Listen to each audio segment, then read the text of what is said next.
வணக்கம் கிளிக்கி மமோ. இன்றைக்கி நம்ம குக்கிங் டாக்கில் பார்க்க போகிறது பரங்கிப்பழ ஹல்வா. நீங்கள் கேரட் அல்வா கேள்விப்பட்டிருப்பீங்க, பீட்ரூட் அல்வா கேள்விப்பட்டிருப்பீங்க. இதில் வந்து பரங்கிக்காய் ஹல்வா எப்படி செய்வதுன்று இந்த வீடியோவில் நம்ம பார்க்க போகிறோம். இதே மாதிரி வீடியோக்கள், உங்களுக்கு பயனுள்ள வீடியோக்கள் சமையல் சம்மந்தமாக உங்களுக்கு வேண்டுமென்றால் நம்ம சேனலை சப்ஸ்கிரைப் பண்ணுங்கள், நம்ம பேஜை ஃபாலோ பண்ணி வச்சுருங்க. இதே மாதிரி பயனுள்ள வீடியோக்கள் உங்களுக்கு வரும். நீங்கள் இதை பார்த்து நீங்கள் வீட்லேயும் நீங்கள் செய்யலாம். புது புது டிஷ்ஷு எப்படி செய்கிறது அப்படிங்கிறத நாங்கள் இந்த வீடியோ மூலமாக, குக்கிங் டாக் மூலமாக சொல்லித்தரோம். கிளிக்கி மோமோவுக்கு சப்போர்ட் பண்ணுங்கள். வாங்க நம்ம வீடியோக்குள்ளே போகலாம். இப்போ தேவையான பொருட்கள் பார்க்குறோம். தேவையான பொருட்கள்: பரங்கிப்பழம் ஒரு அரை கிலோ பரங்கிப்பழத்துக்கு 400 கிராம் சர்க்கரை எடுக்கணும்.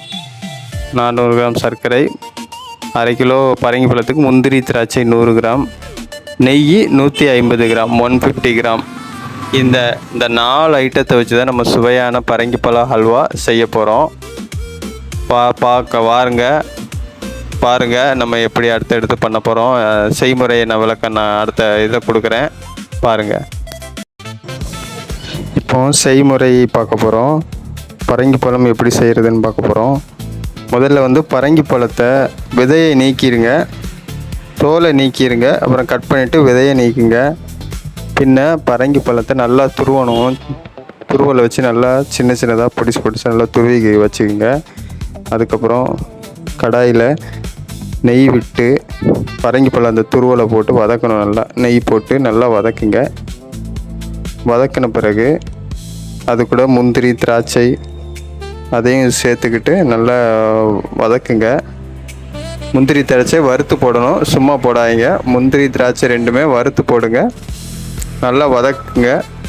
உங்களுக்கே தெரியும், நல்லா வதங்கி வரும். நல்லா தண்ணி, அதில் உள்ள தண்ணி ஃபுல்லாமே போய் அந்த நல்லா வதங்கின பதத்தில் இருக்கும்.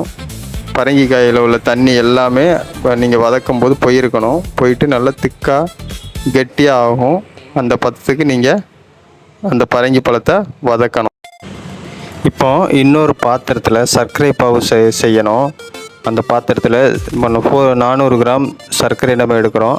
அதில் ஒரு 100 கிராம் தண்ணி விட்டு பாவு ரெடி பண்ணணும். ஏன்னா இந்த பாவு கொஞ்சம் கெட்டியாக இருக்கணும். மற்ற சர்க்கரை பாவு அப்படின்னாலே நீங்கள் வந்து குலாப் ஜாமுனுக்கு ரெடி பண்ணுற மாதிரி நிறைய தண்ணி ஊற்றி ரெடி பண்ணக்கூடாது. சீனி கரையிறதுக்காக தண்ணி ஊற்றி பாவு பதத்தில் சர்க்கரையை கொண்டு வரணும். இப்போ சர்க்கரை பாவு ரெடியான உடனே அந்த பாகுக்கு மேலேயே நம்ம வந்து வதக்கி வச்சுருக்கோம்ல, பரங்கி பழத்தை வந்து வதக்கி வச்சுருக்குறோம். முந்திரி திராட்சை எல்லாம் போட்டு வதக்கி வச்சுருக்க பரங்கி பழத்தை சர்க்கரை பாவுக்கு மேலே போட்டு கிளறி விடணும். நல்லா கிளறி விடணும். நெய், அது கூட நெய்யும் சேர்த்துக்கணும். நெய் சேர்த்து நல்லா கிளறி விட்டு நல்லா அல்வா பதத்துக்கு எடுத்து கொண்டு வரணும். இப்போ அல்வா ரெடியான பிறகு இறக்கிருங்க. இறக்குன பிறகு அந்த சூடோட வேறு தட்டில் நம்ம அல்வாவை மாற்றி வைக்கணும். காயணும். அல்வா காஞ்சாதான் அந்த பதத்துக்கு வரும்.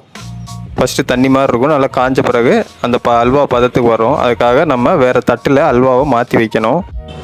அப்படி மாற்றி வைக்கும் பொழுது நம்ம மாற்றி வைக்கிற தட்டில் நெய்யை ஊற்றி ஃபஸ்ட்டு தடவிக்கிடணும். அந்த தட்டு ஃபுல்லாக நெய் தடவிக்கிட்டு தான் அந்த அல்வாவை ஊற்றணும்.